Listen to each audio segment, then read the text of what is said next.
Muscular dystrophy, एक ऐसा नाम जिसके साथ दशकों से सिर्फ एक ही सवाल जुड़ा रहा है, इसका असली इलाज कब मिलेगा?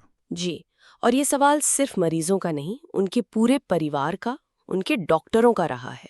और जवाब हमेशा भविष्य की किसी तारीख पर टाल दिया जाता था। लेकिन आज हम जिन स्रोतों पर बात करने वाले हैं, वो इस सवाल को एक बिल्कुल नए नजरिए से देखते हैं। बिल्कुल, वो बताते हैं कि शायद हम इलाज शब्द का मतलब ही गलत समझ रहे थे। हाँ, तो आज की हमारी चर्चा इसी पर है कि मस्कुलर डिस्ट्रॉफी का भविष्य क्या है, खासकर 2026 की दहलीज पर। और मुझे लगता है जो सबसे बड़ी बात निकल कर आती है, वो कोई दवा नहीं बल्कि एक सोच का बदलाव है कि लड़ाई अब क्या करें से हटकर आगे क्या करना है पर आ गई है। और ये छोटा सा फर्क मतलब सब कुछ बदल देता है। सही कहा, हम अब सैद्धांतिक बातों से आगे निकलकर असल में उपलब्ध इलाजों के दौर में आ रहे हैं। तो चलिए इस पर गहराई से बात करते हैं और समझते हैं कि ये नई उम्मीदें कितनी वास्तविक हैं। ठीक है, तो शुरुआत करते हैं कि दुनिया में क्या हो रहा है। हमारे स्रोत कहते हैं कि पिछले 5 सालों में जितनी तरक्की हुई है, उतनी पिछले 50 सालों में नहीं हुई थी। ये एक बहुत बड़ा दावा है। बहुत बड़ा। अमेरिका में FDA यानी फूड एंड ड्रग एडमिनिस्ट्रेशन ने कई नई थेरेपी को मंजूरी दी है। ये कौन सी थेरेपी है? जैसे जीन थेरेपी, एक्सॉन स्किपिंग, ये सुनने में बहुत जटिल लगते हैं। देखिए, शब्द जटिल जरूर हैं, लेकिन इनका काम क्रांतिकारी है। सबसे पहले जीन थेरेपी को लेते हैं। ये एक तरह से सीधे बीमारी की जड़ पर काम करती है। अच्छा। मस्कुलर डिस्ट्रॉफी में होता क्या है, एक जेनेटिक गड़बड़ी की वजह से शरीर डिस्ट्रोफिन नाम का एक बहुत जरूरी प्रोटीन नहीं बना पाता। जीन थेरेपी क्या करती है, वो शरीर की कोशिकाओं में उस जीन का एक सही काम करने वाला वर्जन पहुंचाने की कोशिश करती है। मतलब ये जेनेटिक कोड को ही ठीक करने जैसा हुआ। एक तरह से हाँ। और फिर आती है एक्सॉन स्किपिंग थेरेपी। इसका तरीका और भी दिलचस्प है। वो कैसे? इसे ऐसे समझिए जैसे किसी किताब का एक पन्ना फटा हुआ है और कहानी आगे नहीं बढ़ पा रही। जीन थेरेपी उस पन्ने को बदलने की कोशिश है। ठीक है। लेकिन एक्सॉन स्किपिंग थेरेपी उस फटे पन्ने को चिपकाती नहीं, बल्कि उसे पलटकर सीधे अगले सही पन्ने पर ले जाती है। अच्छा, तो मतलब कहानी थोड़ी अधूरी रह जाए, पर कम से कम आगे तो बढ़ती है। बिल्कुल। जहां जेनेटिक कोड में गड़बड़ी है, ये थेरेपी उस हिस्से को स्किप कर देती है ताकि शरीर एक छोटा ही सही पर काम करने लायक डिस्ट्रोफिन प्रोटीन बना सके। तो ये परफेक्ट नहीं है? नहीं, परफेक्ट नहीं है, लेकिन ये कुछ नहीं से कुछ है की तरफ एक बहुत बड़ा कदम है। एक मिनट, मुझे यहाँ एक सवाल पूछना है। अगर कोई दवा बीमारी को सिर्फ धीमा कर रही है या थोड़ा बेहतर बना रही है और उसकी कीमत करोड़ों में है, जैसा कि स्रोत बताते हैं, तो क्या इसे सच में कामयाबी कह सकते हैं? ये सवाल बहुत वाजिब है, और इन इलाजों को चमत्कारी इलाज या क्योर तो बिल्कुल नहीं कहा जा सकता। तो फिर? लेकिन हमें कामयाबी को इस बीमारी के संदर्भ में देखना होगा। दशकों तक हमारे पास मरीजों को देने के लिए फिजियोथेरेपी के अलावा कुछ नहीं था। ये एक प्रोग्रेसिव बीमारी है, मतलब हर दिन शरीर कमजोर होता जाता है।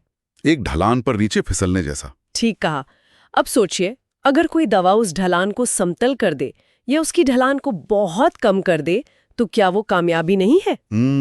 इस नजरिए से तो है। इन थेरेपी का असली फायदा जीवन की गुणवत्ता में है।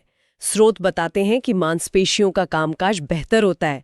जो बच्चा शायद चल नहीं पाता, वो कुछ कदम चल सकता है। ये तो बहुत बड़ी बात है। ये छोटी छोटी चीजें मरीज और उसके परिवार के लिए दुनिया बदल देती हैं।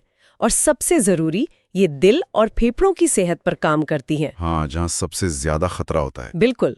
इस बीमारी में ज्यादातर मौतें दिल या फेफड़ों की मांसपेशियां कमजोर होने से होती हैं। अगर ये इलाज उस प्रक्रिया को कुछ साल भी धीमा कर दें, तो वो सीधे सीधे जिंदगी के कुछ और साल दे रहे हैं। तो हम इलाज शब्द की परिभाषा ही बदल रहे हैं।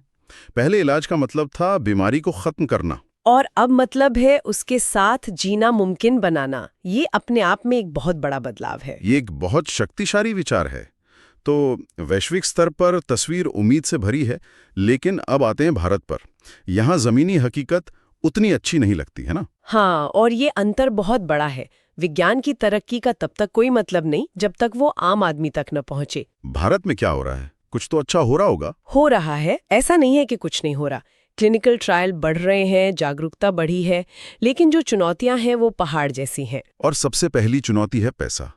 स्रोत में जीन थेरेपी की कीमत 2 से 3 मिलियन डॉलर बताई गई है।